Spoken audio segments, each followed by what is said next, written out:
My name is Tian Yu Shea. I'm a fourth-year medical student at the New York Institute of Technology, and you're listening to Do or Do Not. Welcome to a very special two-part episode. Today we'll focus on a theme of financial literacy for physicians. Finance is an area that many physicians feel has been long neglected in medical education. Through our first set of episodes, although we have not specifically focused on finance, we have tried to touch on the topic by asking physicians about medical school loans and debt, which most doctors have. As with other aspects of our podcast, we hope that hearing other physicians' financial situations and how they dealt with adversity will be helpful to students and residents who are in similar situations.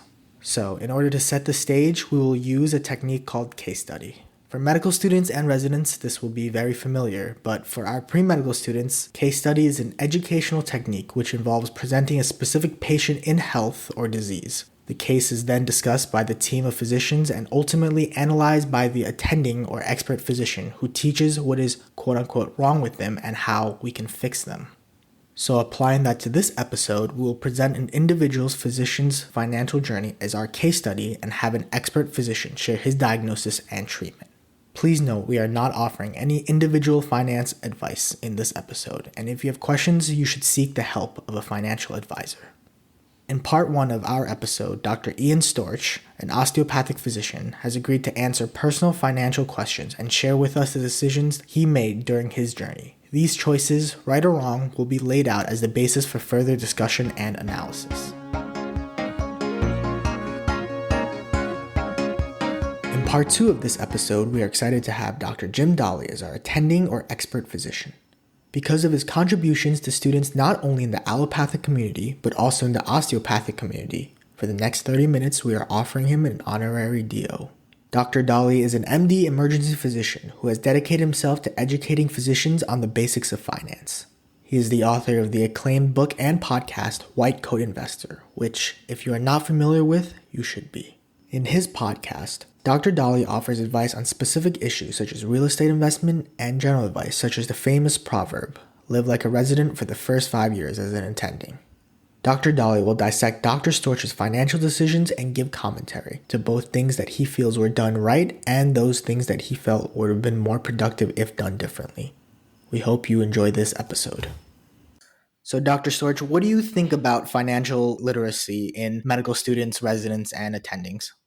Yeah, so obviously, Colin, this is a great question. And as a medical student, as a pre-medical student, as a resident, there's so much for us to learn about medicine, about what we're going to be doing with our life, that it's difficult to focus on finances. And I think for a lot of doctors, talking about money is almost a bad thing to speak about, or something that we feel that we shouldn't be talking about.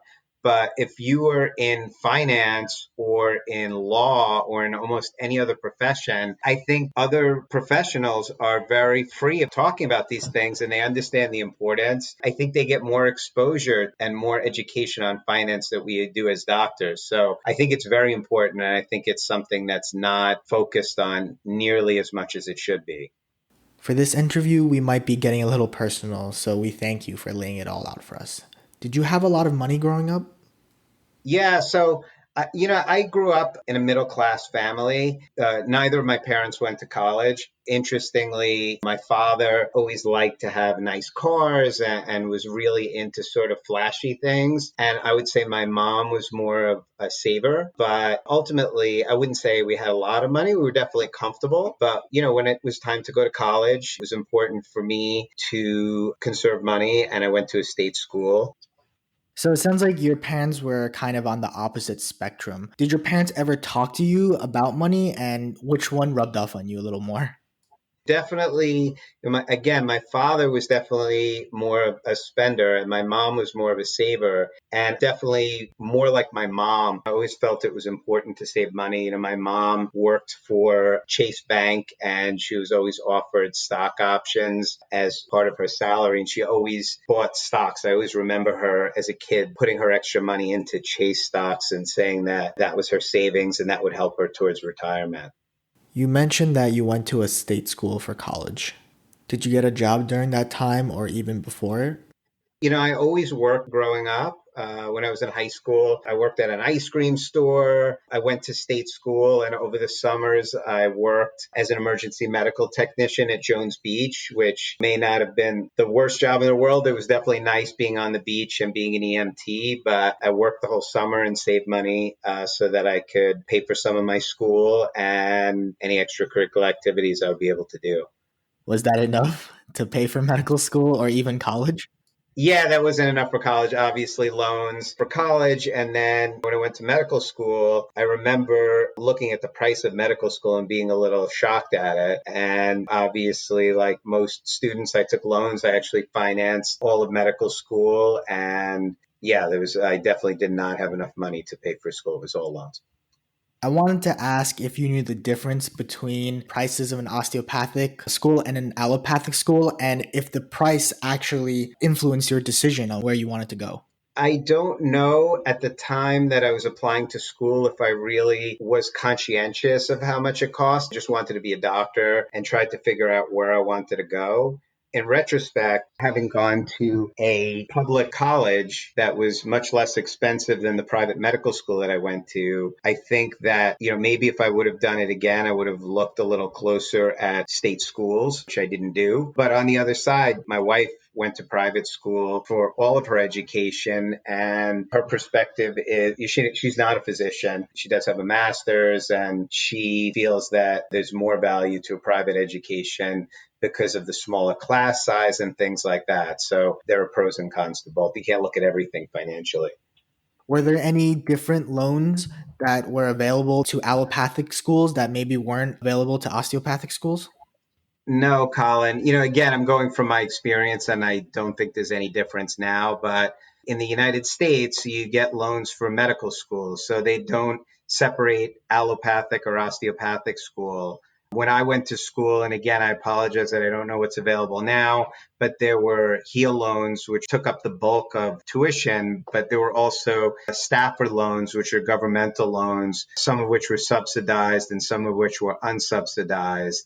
Again, just different types of loans, but together these loans covered all of my medical education. And it was exactly the same loans whether I went to allopathic or osteopathic school. So while you were in medical school, were these loans ever in the back of your mind? And did that make you lean towards a specialty that maybe you didn't want to do? I never really thought about money when it came to becoming a doctor. I didn't become a doctor because of a salary. And I've had situations where students, pre-med students or parents have said, I've asked people, why do you want to go to medical school?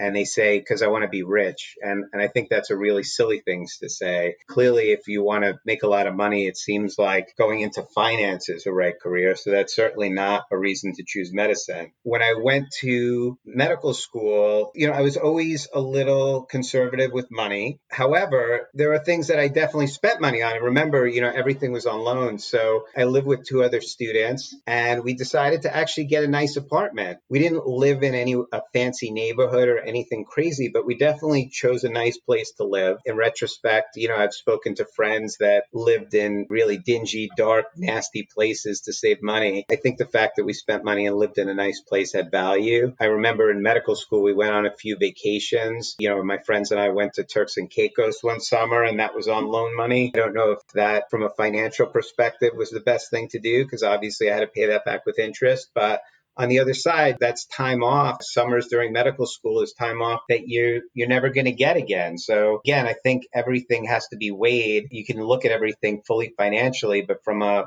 life experience and fun perspective, I'm happy I took those vacations. But I don't think I answered your final question, which was my choice of specialty predicated on a salary? And the answer is 100% no. I remember when I went interviewing for my first GI jobs, I'm a gastroenterologist, obviously. When I first went on interviews, I remember coming home and telling my wife something like, holy cow, do you know a gastroenterologist makes this? When I was getting job offers, to me, an amazing amount of money, even as a starting salary, because again, I didn't even know as a graduating GI fellow what a gastroenterologist made. So No, I had no idea. I did not choose my specialty based on money. And I always think it's interesting that you see these lists of what specialties make and the top salaries for different specialties are published in different places. And sometimes it seems to me that those are the most competitive specialties or some of the most competitive specialties. And it's a little actually sad to me to think that maybe medical students look at those lists and choose their specialty based on earning potential, because I think that's the wrong way to look at things. Right. What did you tell me that one time that medicine is a horrible investment, right? Maybe I'll modify that. I don't know if that's exactly what I said, but maybe I said it's a horrible investment if you don't love it. If you love medicine, there is no better investment. But if it comes down to the fact that you just want to make a lot of money, I think getting an MBA and again going into finance might be a much better route. Right. How did your situation change while you were in residency? Did you start repaying loans? Did you feel like you had more money and you started spending more? Yeah, so when I was a resident, it was actually in New York, and the salary was actually pretty decent. Now remember this is going back a while. There was on-campus housing which was subsidized, and I did live in an apartment at the hospital, which was great. You work a lot as a resident, so I don't think there was a lot of time to spend money. I drove a Honda Civic, which was fine and I was really happy with, but I didn't spend a lot of money. But I wouldn't say I had an excessive amount of money. And I do think I made some small loan payments in residency, but I did not aggressively pay down my loans at that point. If I had a little extra money, I think I made a few payments. At the time, the money wasn't enough that I could even make a dent in my loans. And what about fellowship? Yeah, so fellowship is a totally different story. And it was interesting because I did my residency again in New York and the salary was pretty good. One of my co chief residents stayed at our hospital to do cardiology and the salary went up even. And the salary wasn't even that far away from maybe what a junior attending might make. The salaries were pretty good. I went to the University of Miami for my fellowship. Again, this is going back a number of years, but I remember my first year salary was like $21,000. That was nowhere near enough money to pay my loans. So I made no payments while I was a fellow. That was 3 years. So I did 3 years of residency. I did a chief year, and then I did 3 years of fellowship. So during most of that time, my loans were accruing interest. The other thing I would tell you, again, kind of on the same line, is I met my wife while I was chief, and we went to Miami together, and we were dating, and we were in love, and I dragged her to Miami. The poor girl had to go to Miami and live in South Beach with me while I did my fellowship. And in all seriousness, she was away from her family, which was sad for her. And I did appreciate her making sacrifices to go. But as part of that, I decided to rent a really nice apartment, which again wasn't crazy, but it was definitely on the more expensive side. It was 700 square feet. It was in an area called Brickell Key, which is absolutely beautiful. So anybody listening, if you Google Brickell Key, you won't feel bad for me that I was making $21,000. And we had a view of the port of Miami. It was just absolutely gorgeous.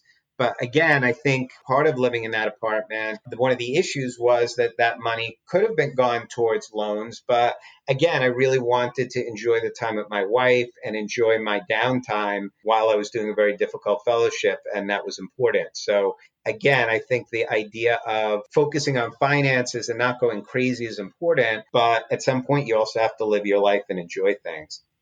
Just to be completely open, and if you're okay with answering it, can you tell us how much you had to pay by the time you got a fellowship and became an attending? Yeah, so an interesting question. So I think, again, and I don't remember the number exactly, but I think I took 60, and again, this is going to be different than what people are taking now, but I think I took 60 or 65,000 a year for 4 years. So that was about 260,000 that I owed end of medical school. That's for just for medical school without undergrad. And then obviously the interest accrued over the 7 years of postgraduate training. And I think the number was about 350,000 that I owed after I finished fellowship. So after you came out and became attending, your first job, did you make good money? And is that when you started aggressively repaying your loans? I finished fellowship, and this is going away from finance a little bit and going into just like job advice. We're going to talk a little bit about finances, I'm sure. And I just want to state that this whole discussion is what I did. I'm not making any recommendations on what other people should do. And I'm definitely not saying all of my decisions were the correct ones. But, when I look for a job, my idea was that I should have a 5-year plan. I was looking for a job where in 5 years things would look differently. So I wanted to look for the place that I would potentially stay. And a lot of people don't stay at their first job. And again, look at what would I have made over 5 years if I stayed in that position. So there were a lot of jobs that offered me a lot of money up front, but I just didn't see the opportunity to build. What I ended up doing, and I looked at a lot of jobs, it was very competitive to get fellowship, and that was stressful. But I have to be honest, when I was looking for a job, there were a million jobs, and I thought it was going to be so easy because now, listen, I'm a GI doctor and everybody wants me. There are more jobs than applicants, so this should be a piece of cake, but it was actually harder when you have all those choices. The job that I ended up taking was the lowest salary. My current partner, who was in solo practice, and he basically offered me a very low salary with something called occurrence insurance, which we can talk about a little bit too, or maybe I'll talk about it now briefly. Occurrence insurance means you get the insurance, and if you leave the practice or if you leave the insurance company, you don't have to pay what's called a tail. So there's another type of insurance called claims-made insurance where the premium is less, but if you leave the practice or the insurance company, you have to pay the company to cover any claims that happen after you leave the practice or the company. So occurrence insurance is more expensive, and that had some value. But ultimately, the reason that I joined the practice was because of the promise of partnership and the fact that the doctor that I joined didn't make me sign a restrictive covenant, which again, I felt had value in that 5-year plan. If that doctor didn't want to give me partnership in the time that he promised, hopefully I would have built the practice, and I felt that I was betting on myself. And if things didn't work out, I could just hang my own shingle. So that's that part of it. The second part in answering your question is that I had an idea. Again, I was married and put off starting a family and wanted to think about having children. And in order to do that, obviously you want to buy a house. So I needed a down payment on a house, which is usually at least 20% of the house cost. And I didn't have any money. So a lot of what I did at that point was save money so that I would be able to have a down payment. So I was not paying my loans at that point. To finish the story, I finally bought my house maybe 2 years into practice. So I rented for 2 years. There's a really good podcast called The White Coat Investor, and he sort of preaches living like a resident for a few years after fellowship. And that wasn't around when I was there, but that's kind of what I did. We lived on a reasonable budget. We did take some trips. I believe we went to China, we went to India, we did some international travel. So it's not like we didn't do anything, but we didn't buy a house right away. And I saved that down payment, and we ultimately bought a modest house. I remember specifically one day I was walking my dog and the sun was shining. I was with my wife. We had a new baby, and someone from Sally Mae called, who I really feel like I owe a Christmas gift every year, even though I don't know who he is. And he said something like, "How come you're not paying off your loans?" And I said, I'm just deferring them, and I can defer them for another 7 years. And he explained how much interest I accrued, and I got viscerally sick and decided it was time to start paying back. And when did you finally pay it all back? About 2 years after fellowship, I bought my house, I believe, somewhere 2 or 3 years after. I was saving for the down payment, and at that point I had a mortgage, but I aggressively started paying it back. Right after I partnered, which was about 4 years after fellowship, started making a good salary, good attending salary.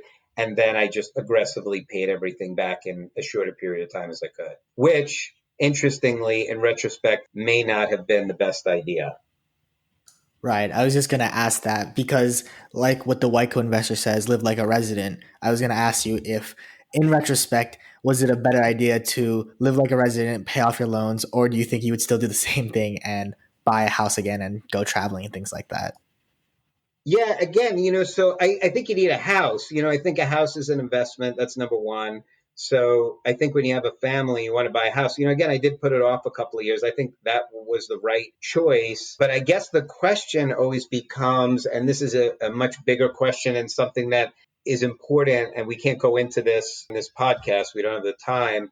But the question is, what's the interest rate on your loans? Are you better off investing that money in a different vehicle rather than paying off a low interest loan? So at the time, my loans, I believe, were 6 or 7%. And they always quote you, let's say for the stock market, 8%. Again, I'm not giving investment advice, but they talk about 8% on a general market return on average. So, at that point, clearly paying off loans is not unreasonable. But if you had a lower interest loan, you may not want to pay that aggressively back. And you may want to think about, again, putting the money to work for you in a different investment. But that's way beyond my scope of discussion in this podcast. Since we're on the topic of investments, what are your thoughts on things like Roth IRAs or 401k and using your residency money to pay those instead of your loans? So I think that's part of the whole financial IQ that you're asking me about. And what's very important is, you want to know what the cost of your loans are versus the benefit of investing in a 401k and other investment vehicles that you may have that are tax deductible or tax deferred. So these are all things that are important to look into. But I think in general, it's always important to consider a 401k or a Roth IRA and really take a good look at the value of those things as opposed to paying off loans. Again, I'm not a financial advisor, but equation is not that simple. There's always that emotional part, which is also important, of being loan free. And again, in the same way, it's kind of like having a house. There's definitely sometimes an emotional part to being mortgage free. But if you're looking at tax efficiency and things like that, which again, obviously are big terms, it may not be the best thing to pay off your loans and not put money into a 401k, pay off your mortgage and not put money into an investment vehicle. But those might be reasons either to learn about finance or have a financial advisor. So, Dr. Storch, can you tell us how you approached things like life insurance and disability insurance as a physician? I am not a huge fan. And again, this is all my personal opinion. Personally, I'm not a huge fan of insurance. And I think that if you read, there is a huge support for things like life insurance and disability insurance. I personally do not have a huge amount of life insurance. I do not have a huge disability policy. Most people, I think, would argue that you should maximize those things. I never did. But those are all things that doctors need to be educated on early on, because certainly if you are going to do those things, they're much less expensive to start doing while you're a resident because they become much more expensive as you get older. A lot of people talk about owning and renting things like real estate or have side gigs. Do you have any of those? First of all, the most important thing, obviously, is to focus on your practice. People talk about side gigs, and there are podcasts on physician side gigs. I like to do a lot of different things. I do. I have been involved in some other businesses on the side, but nothing that takes away from my practice. My practice is certainly my main focus. As far as real estate investment and side gigs in general, doctors just have to understand how much time these things are going to take. So I have looked into the idea. I believe there's a whole podcast on real estate investment for doctors. Always the advice that I've been given and followed is that these things take a lot of time. So if you have a very busy clinical practice, I think it's very hard to dedicate the time needed to those ventures. But some people live by it and really feel they should be looked into. So, since you don't invest in real estate, do you have excess capital and what do you do with it? Every physician has money that they're not using, or I would guess most physicians have money that they're not using. There's a great book called The Richest Man in Babylon, which is a really good parable on how to build wealth. And the idea is just that you should use a certain amount of your money and save it for retirement and let your money grow. I personally feel that the stock market is a good vehicle, stocks and bonds. I like ETFs, which are similar to mutual funds, but sell like stocks. And I think education in these things as a physician is super important. Again, with the internet, There are things, again, like the white coat investor that can help start you off. All you need to do is go to the library, and there are a million books that you could sit and read on the topic, which, again, are not going to make you an expert, but definitely give you a background. And ultimately, if you don't have time for these things, there are always financial advisors that can help you. So my final question is, would you recommend a financial advisor doing these things for you, or do you suggest learning it, handling it yourself? I think, again, it depends on how interested in the topic you are, how motivated you are, and your comfort level. But we talked, I think, once about there's something called a doctor's investment, which I love that term. A doctor's investment, which I have a lot of friends in finance and they use the term all the time, is something that a finance person should never invest in. So it's kind of a condescending term. So I think as a doctor, you don't want to invest in silly things. You really want to find things that are safe and going to grow and not look for get rich quick scheme or things like this. I think a financial advisor could be super helpful. There are definitely resources on the internet that'll help you find the right financial advisor. But for me, I have gotten advice over the years, but I like to do a lot of financial work on my own. It's enjoyable to me. Okay, thank you for your time, Dr. Storch. Hopefully, Dr. Dahle can comment on what you did right and, more importantly, give insight on what other students could do better. In part 2, please enjoy this interview between Dr. Storch and Dr. Dahle. Jim, thank you so much for being with us tonight. Thank you. It's great to be on the podcast. Jim, I'm a little bit of a nerd. I know you don't know me too well, but my wife absolutely would never listen to any podcast that I had anything to do with. But I would tell her that tonight I kind of have a Dr. Rockstar on the podcast, and she would not be impressed. That's okay. Not only does my wife not listen to this podcast, my own podcast, very much, but I don't either. So I can't really blame you. Fair enough. Fair enough. Now, do you feel like a celebrity? Like, do sometimes people come up to you and say, "Oh my God, that's Jim Dahle from the White Coat Investor"? It's interesting. You're not really famous. You're internet famous, which is a very different thing. So in a very tiny niche, I'm a big fish. But outside of that niche, nobody knows who I am. So occasionally people do walk up to me. More likely, it's when I transfer a patient to them. That's funny. Or call them up about a patient. And they go, "Hey, is this Jim Dahle, the White Coat Investor?" And I say, "Yes." And so after we get done talking about the patient, I end up doing a financial consult with them. And so that has happened a lot of times, but the only starstruck kind of aspects that I ever run into is usually when there's a rotating medical student, rotating with the hospitalist in the hospital or whatever, and they introduce me and the person's eyes bug out and they're really excited about it. So I think I'm a little bit bigger among the younger generation of doctors than I am the older generation of doctors as far as that goes. Jim, I think that's totally true, but I'll tell you, I think that, obviously some older doctors could definitely use the advice. Well, you're right. Without a doubt, that's true, but they're really hard to reach. They're much harder to reach than the younger ones. Absolutely. Absolutely. First of all, I guess my first question, let me ask you, are you the white coat investor? Or when you first started, did you see yourself as the white coat investor? Is a white coat investor like a group of doctors that need some help? No, the white coat investor is you. It's the reader, it's the listener, it's, the person watching the videos, it's the doctors. That's the way I envisioned it from the beginning, was that the white coat investor was not me. And, but that, the name kind of stuck and people call me the white coat investor and here we are. So there's not really another good way around it. That's just the way it's going to be, I guess. But I do emphasize my audience is the white coat investors. And I think that's a little more clear in our Facebook group. Our Facebook group is called White Coat Investors. And so I think that's a little more clear there. But, the original idea was not me. Okay.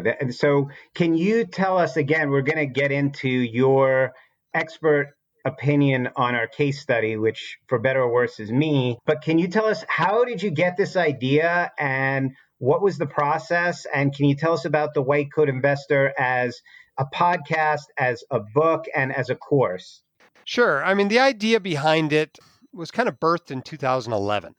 But prior to that, I had been doing the same thing online for years on various internet forums, whether it was the Sermo forum, I don't know if you remember that, it's kind of an all doctor forum, or the Student Doctor Network forum, or the Bogleheads forum, or whatever it might be. And the truth is, after a few years of interacting on there, I realized I was teaching a lot more than I was learning, and that nobody else was teaching this to doctors. But perhaps most importantly, I realized, I'm sick of typing the same thing into internet forums over and over and over again. And so I thought, well, I'll just write a blog post that answers the most common questions and just post a link to the blog post, which was a great idea, except for the other half of my idea, which was, well, passive income's really cool. I want to start this business at the same time that's actually going to make me money online. So that was the second purpose of the White Coat Investor. Is I started it in 2011. It was supposed to be a for-profit business. I had ads on it from day one. I didn't make any money for a couple of years, but I had ads on it. I was trying to make money. But the problem was, when you posted links on these internet forums to a for-profit website, it got the moderators on the forums all mad that you were just trying to advertise your website on it. And so it never really fulfilled the first purpose. I wasn't allowed to do it on these forums, which is unfortunate. But the good news is I've been able to help a lot of docs along the way, which has been a real pleasure. And now, again, just for our listeners, White Coat Investor, you have a book, right? And you also have a course. Is that right? Yeah, I don't want to say we have it all, but the idea is whatever your preferred format for learning is, we want to serve up this information in that format. So originally it was a blog, then it became an email newsletter. The newsletter still goes out once a month. I think it's a great newsletter. It's totally free. You can sign up for it on the website. Published the book. The first book came out in 2014. The second book came out last year. I'm working on a third book. We started the podcast. Let's see, what was it? Maybe 2017, I think. Might be 2016. With the idea, I could tell that people were kind of moving a little bit away from blogs and to podcasts. And I was like, well, if I want to be relevant, I have to have a podcast. And now the podcast is bigger than the blog. We have an online course. We actually have 3 of them because we've turned our live conferences into online courses as well. And then, of course, we have a YouTube channel. We have a number of kind of forums. We have the White Coat Investor Forum hosted at whitecoatinvestor.com. We have a subreddit for those who love Reddit. And we have a private Facebook group for those who want to be on Facebook and talk about this stuff. That's about 50,000 people in that. So it's a sizable group of people as well. So whatever format you like, we try to put it into that format and give it to you. And whether that's video or audio or written or email or online courses or live conferences or whatever, we're trying to teach this stuff to doctors in whatever way they prefer. That's great, Jim. I think everything you're doing is amazing. I think it's such a great resource for doctors and students all the way through. So I'm just going to start with a couple of questions, and then maybe we'll ask you for some comments on our case study. And then again, maybe I'll come back to some questions if you don't cover them. So my first question for you is, I'm going to ask you personal questions. Again, this is all my experience. So I really started focusing in, and I didn't have the White Coat Investor or anything like this when I started, but I really found it important personally to start thinking about money and finances and investment when I actually had some money. So that was when I was a junior attending, and I really didn't have much even bandwidth to think about these things earlier. How important do you think it is for pre-medical students that are listening, or medical students that are listening, and our residents to start learning about finance? Or do you think they just need to focus on medicine and worry about it when they kind of grow up? Well, let's be honest, it's not that important, right? As subjects go, if I've got somebody in residency trying to learn how to be a good internist or surgeon or whatever, I want them spending most of their time on that. I want them to learn how to be a great doctor first. But that doesn't mean you can ignore finance completely. You've got to put in a little bit of time to learn this stuff. And the good news is it's not that complicated. The first few things you learn are so high yield that they pay dividends that may be worth hundreds of thousands or even millions of dollars. And this is without putting in a lot of time. And so I think it is important to spend a little bit of time on it, but it definitely shouldn't be your major focus. I occasionally run into an intern or something that seems more focused on getting their finances in line than, learning medicine. And the truth is that the financial success of a doctor springs forth out of them being a good doctor. If they're not a good doctor, they're not going to be able to have a nice long career as a doctor, having a doctor income. And that's what fuels the whole engine of this process of building wealth as a physician, you've got to first have the medicine down. But there's a few things in residency you got to take care of. You need to get disability insurance. If anybody else depends on you, you need to have life insurance. You need to have a plan for your student loans. And I tell people, I want you to have a plan for your first year's worth of paychecks when you get your first one as an attending. And if they can do that much during residency, maybe even save a few $1,000s in a Roth IRA or something, I think they totally won. And I'm super happy. I think they're way ahead of their peers. But that doesn't mean they need to spend hours and hours and hours reading financial books as a resident.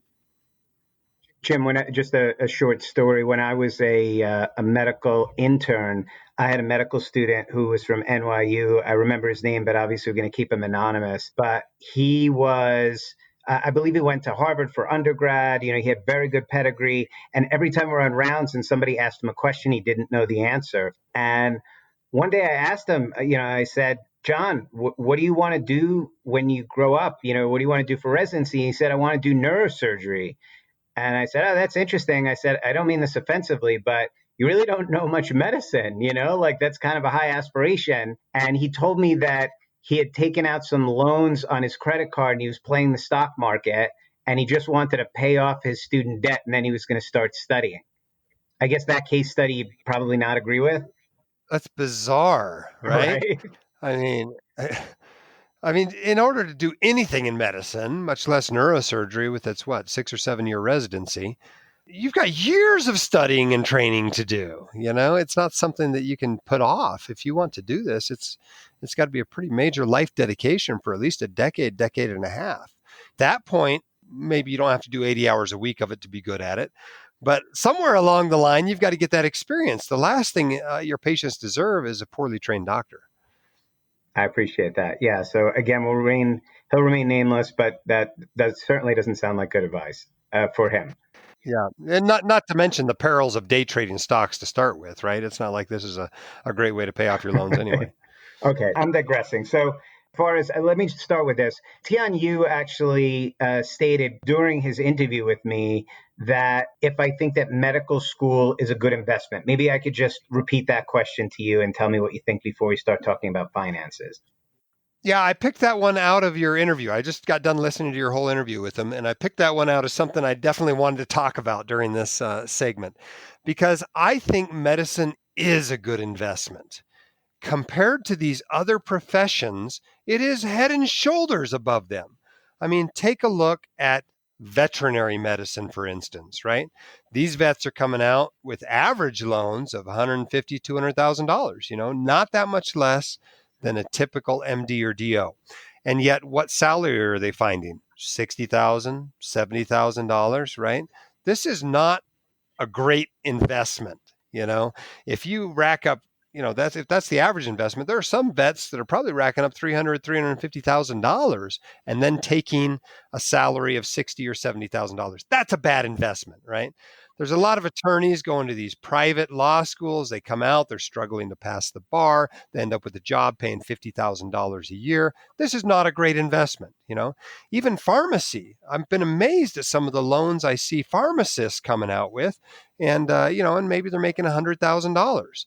Dentistry, I think, is still there, but it's not quite as good as medicine is. The ratio of how much you end up paying for the education versus how much you make afterward is definitely better in medicine. So of the professions, I think medicine is still the top one as far as investment. But at the same time, you can't borrow an unlimited amount of money and take any job in medicine and expect this to work out. You don't get a pass on math. It just is not going to work out if you take a job making $120,000 a year after borrowing $550,000. And it sounds insane to you to hear this, but I get emails like this all the time. Today's email was a dentist who has $850,000 in student loans and a job that pays $102,000. That is not going to work out.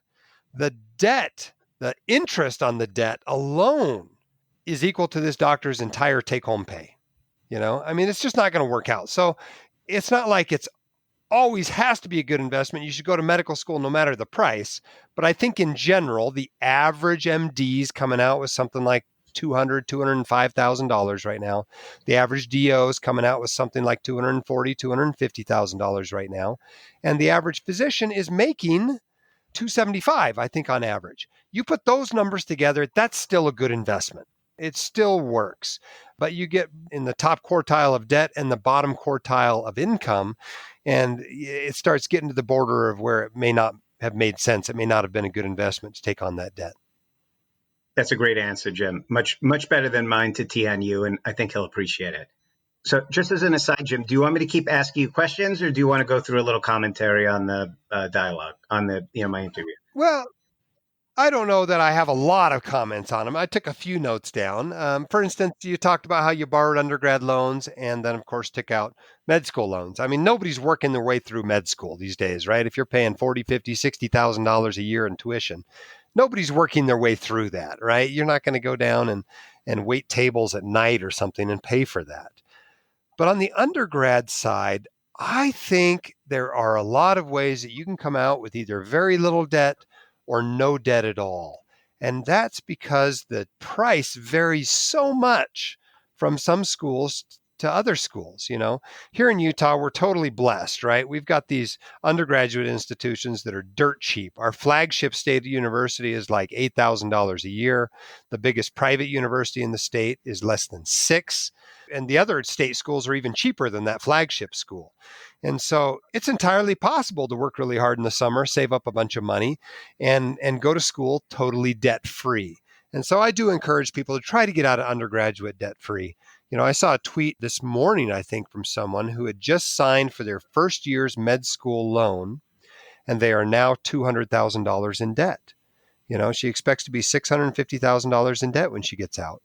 And I think that's just really a big hurdle to get over in so many specialties and so many jobs. And you've really spent a lot of your future earnings by borrowing that much money for education. So I guess that might be one critique that I would pass on to listeners. It's not like you or I can go back to undergrad and do anything about it. I'm not totally guilt-free in this respect. Despite going to a cheap school, I still came out with a little bit of undergraduate debt. But I think looking back, I see a lot of ways in which if I had just made better decisions, that wouldn't have happened. Jim, on the same note, as far as medical school, I think a lot of pre-meds, myself included, are just looking to go to the best school where they have the best fit and are going to get the best education. Do you recommend that when students are looking at medical school, the price of that medical school be a major factor in their decision? Yes, I think it should be a major factor, but it's super convenient because most of the time, the better school you get into will also be the cheaper school, which is really interesting. First of all, a lot of people only get into one school, so they don't really have a choice. You got to go where you get in. But a lot of times people will find that, the schools with, however you want to judge them, board scores or match rates or, subjective ratings of the education, a lot of times actually aligns with the cheaper school. And so you can get both. You can get both the cheaper school and a better education. And so I don't know that it's necessarily the same conundrum that we deal with everything else in our lives, where you get what you pay for. That's not necessarily the case with medical education. A lot of times you can get a better education for a cheaper price. So the standard rule of thumb, I think, is go to the cheapest place you can get into. But that said, occasionally I meet people that have good reasons to pay a little bit more for med school. They're going to be closer to family, or they really like something offered at this other program, or it's in a slightly more expensive cost of living area. And I think you can justify taking on a little bit more debt if it's really something that's really important to you. But in general, the most expensive med schools might be going to a Caribbean med school, that doesn't necessarily have very high match rates. It's not necessarily the best education. You end up being farmed out all over the country trying to get your rotations done. And I'm not sure that, you're getting what you pay for there, but most of the people going there, that's the only place they got in. They didn't really have a choice. And so I think we need to be a little bit careful there, just because that relationship is not as you would expect after seeing so many other things in your life. That's great advice, Jim. My next question would be, again, based on my case study and just thinking back on things that I did, some things like when I was in medical school, I remember that some of my co-students, some of my colleagues stayed in really dingy, kind of nasty apartments. And my roommates and I decided, we didn't live anywhere fancy, but we definitely decided to have a decent place to live. And even going forward to, I think I mentioned in the interview that I had with Tian Yu, when I went to Miami, I went with my wife, with my current wife, who we were dating at the time. And there was an opportunity to live in, again, we didn't live in a super fancy place, but we did have a view of the port of Miami, and it was beautiful. And it really made the life experience good. I had loans at that point. Do you think there's anything wrong with enjoying some of your money, or putting some of your money towards things that give you pleasure, or should you live like a monk during that time and just pay down the loans as much as possible? Well, I think it's important to remember that it isn't your money. It's future you's money, right? You're spending that other guy's money, you in 10 or 15 years. And sometimes that guy doesn't appreciate the decisions you made. So I think you need to include that guy in when you make the decisions. And sometimes that decision will be to go on a vacation to the Caribbean, to live in a slightly better place and realize this is going to have an effect down the line. But at the same time, right, you can get away with some things, but you can't get away with everything. You can't live in the nice place and go to the Caribbean and drive the Tesla and go to the most expensive school in the country and choose to go into preventive medicine and choose to work half time. You can't do everything wrong and expect it to work out. It's not going to work out. Can you do a few things and still be okay? Yes. Physician attending salary will rescue you from a plethora of quote unquote financial mistakes, but you can't ask it to do too much. It's a lot like the liver that way. You can drink a certain amount of alcohol and your liver can take it. But if you ask it to do too much, boom, you got cirrhosis, and you got to avoid financial cirrhosis. All right, Jim. So I guess your answer is, again, very much appreciated by me. In retrospect, I am future me now. So future me now says, kind of as you alluded to, maybe my wife would have married me if I dragged her down to Miami and put her in a dump.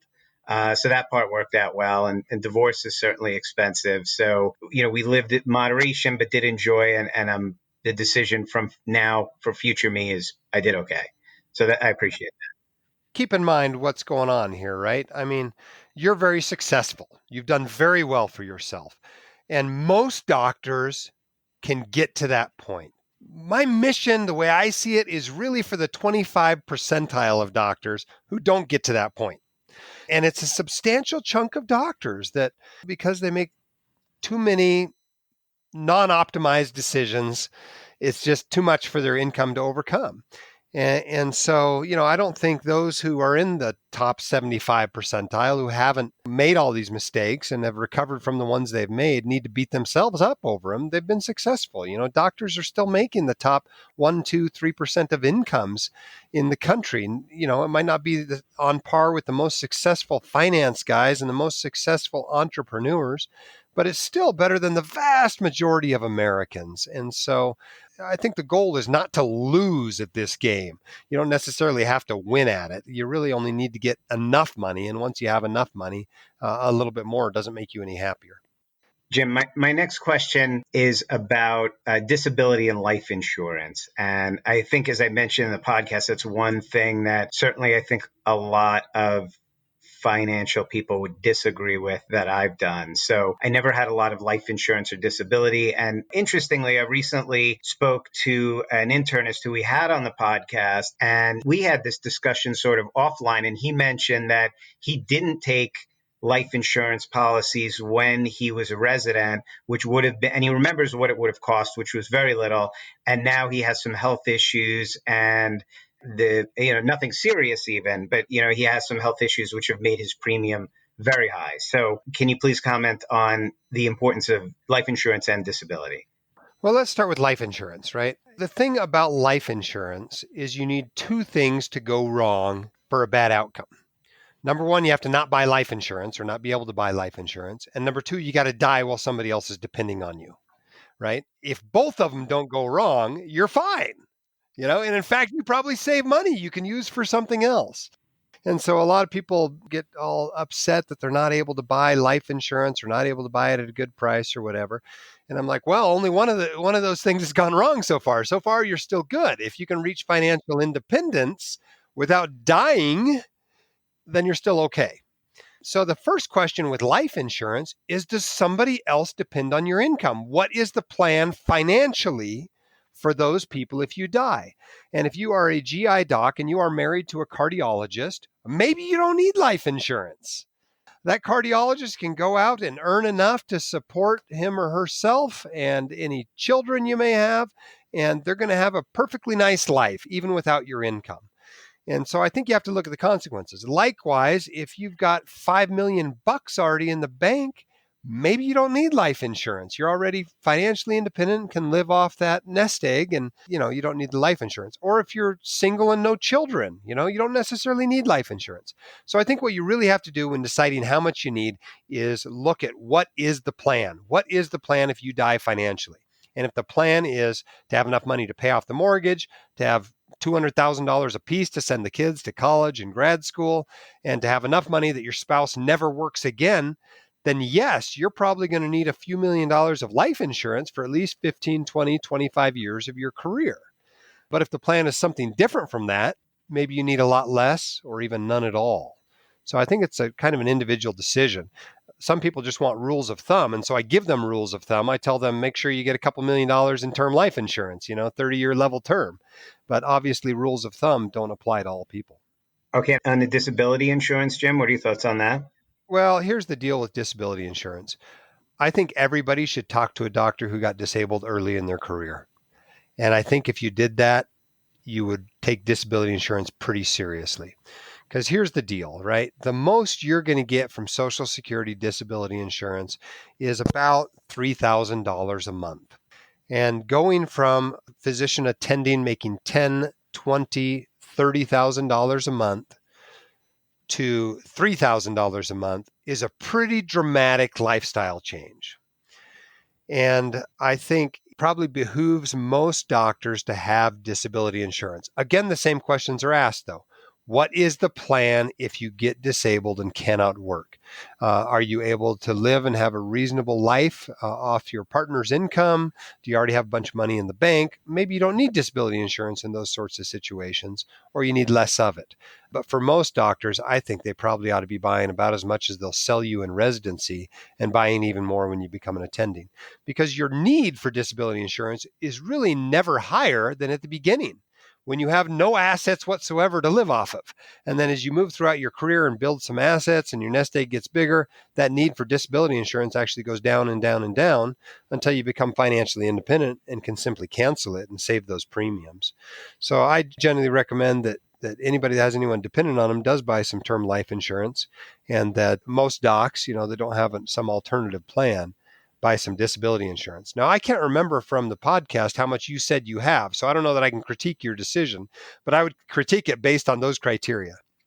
Fair enough. I'll plead the fifth at this point, and we'll move on to the next question. But you got away with it. And again, two things have to go wrong. You have to not buy it, and you have to get disabled. And 6 out of 7 docs don't get disabled. You rolled the dice and you won.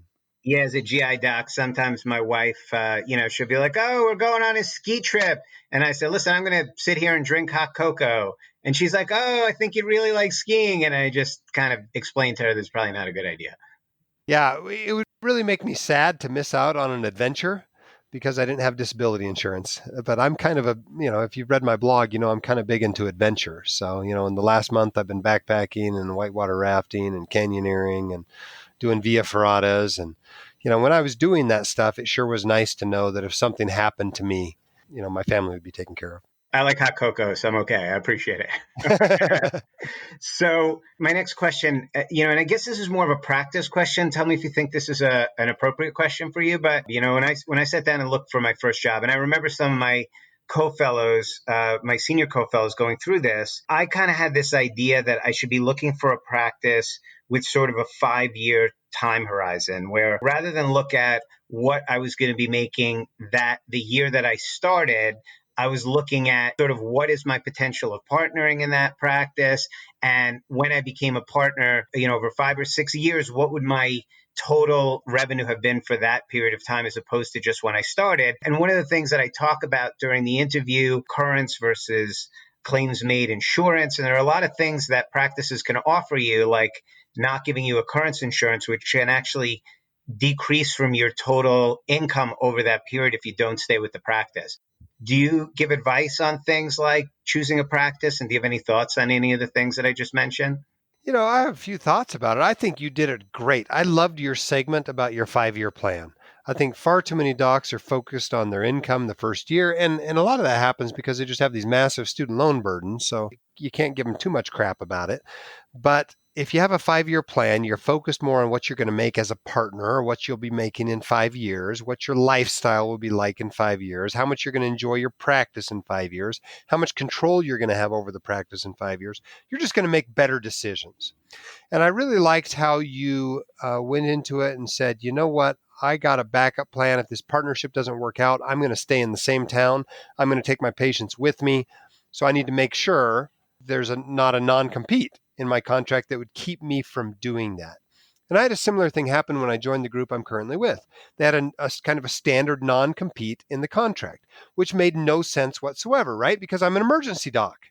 It makes no sense. No patients are coming with me if I go to a different hospital and practice in their emergency department. I pointed this out that this makes no sense. Why do you care about this? I don't want to leave town. Why would you punish me if this didn't work out and make me leave town? And in the end, what they really cared about was that I didn't steal the contract from the hospital and start my own group.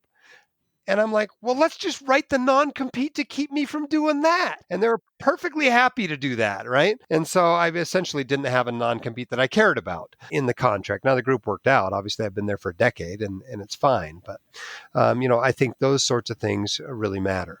Well, another thing we ran into is when I joined the group, we had a claims made policy, which for those who don't understand it means if there's a claims made after the policy period ends, you're on your own.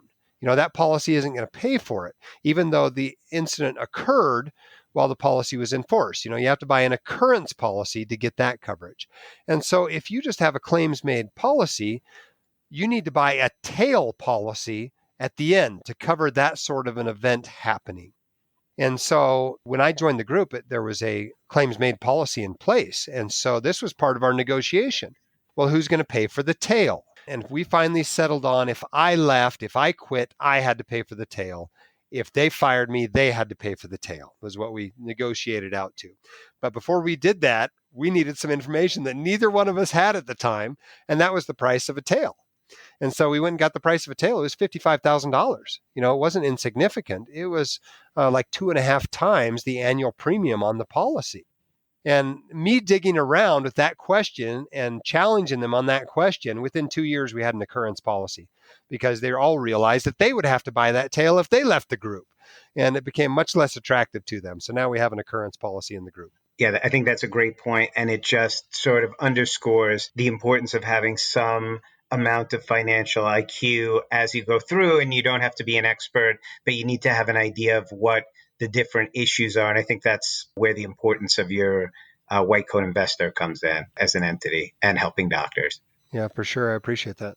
So the doctors are in the top earning percentile, and hopefully the future me is okay with the past me, and we get past loans and we've bought a house and sort of everything's set and we have some extra cash. Some podcasters and you read some blogs about side gigs, and it's kind of like a sexy thing to have a side gig. One of the things that I see talked about a lot is real estate. But for me, every time I've talked to friends about real estate that know something about this type of issue have suggested that maybe, as I have a very busy practice and I run the practice myself and I have a lot on my plate and a family and all these things, that the time commitment for that may not be the best way for me to spend my time or money, and another investment vehicle might be better. So what do you think about side gigs? Do you think it matters what specialty the physician is in? And do you think some of these side gigs can be very time intensive?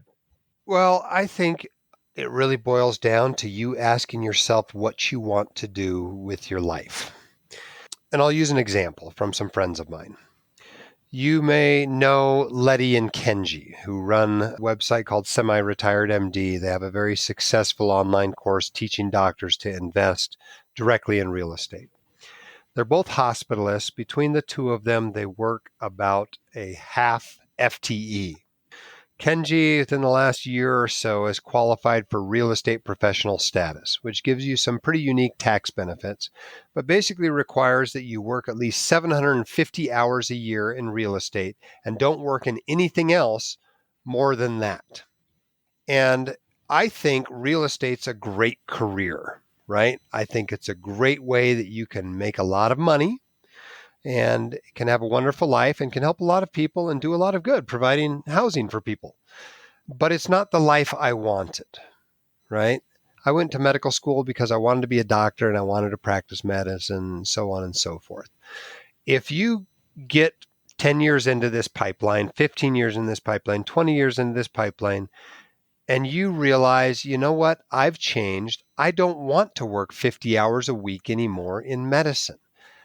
You need to not feel trapped there. There are other places you can go and do other things that make as much or more money than medicine if you're willing to put in that sort of time and effort. And real estate is one of those things. That said, real estate is also a great asset class for your portfolio. You can invest in real estate totally passively, right? 20% of my portfolio is invested in real estate.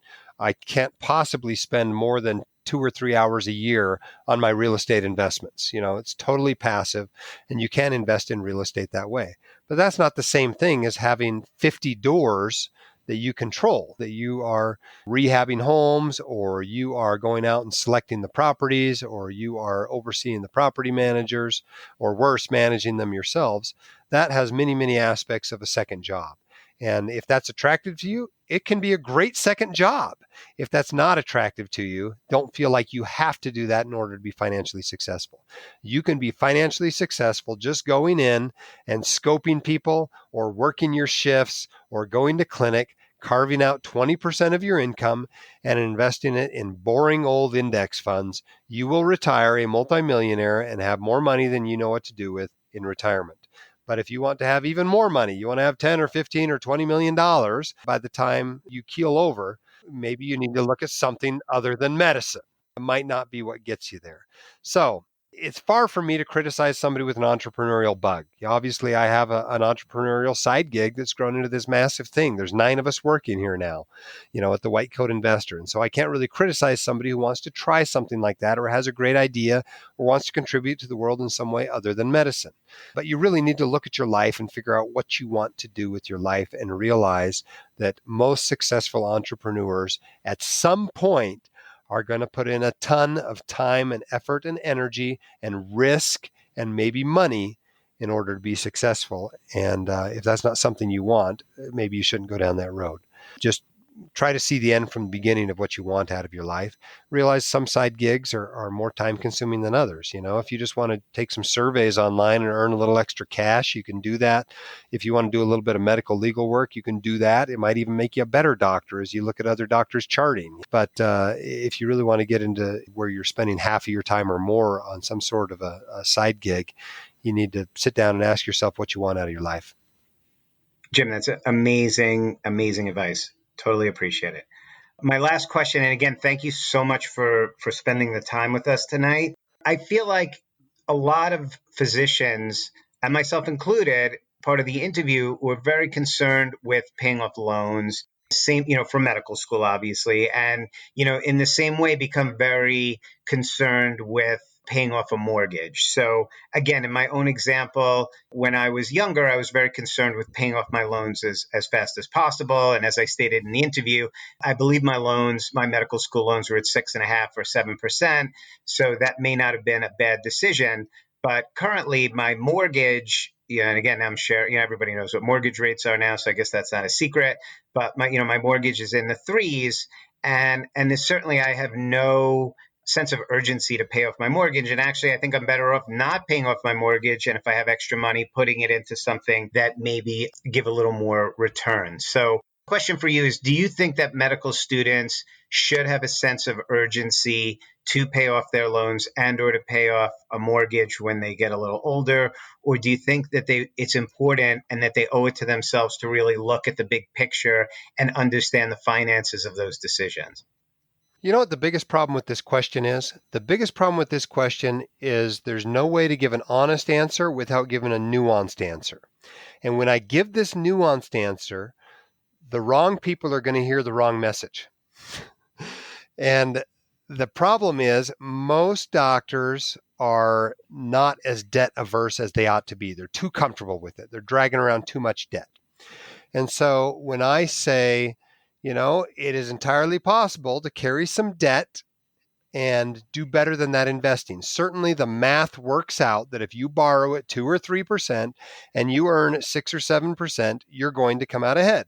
And so these people who are not debt averse enough hear that message and they go, well, I'm not paying off my student loans and I'm not going to pay off my mortgage any faster than I have to. In fact, I'm going to get a 30-year and I'm going to refinance these student loans into 20-year loans, And so they end up having these loans they're carrying out for years and years. It becomes like a pet downstairs that they have with it.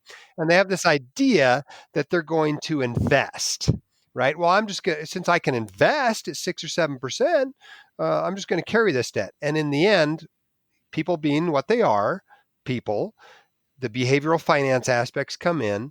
And yes, they invest some of it, but they also buy a wake boat, or they also buy a second home, or they start going out to eat a little more often or whatever. And the truth is that they don't actually invest everything they would have put toward that debt if they had been hyper-focused on it.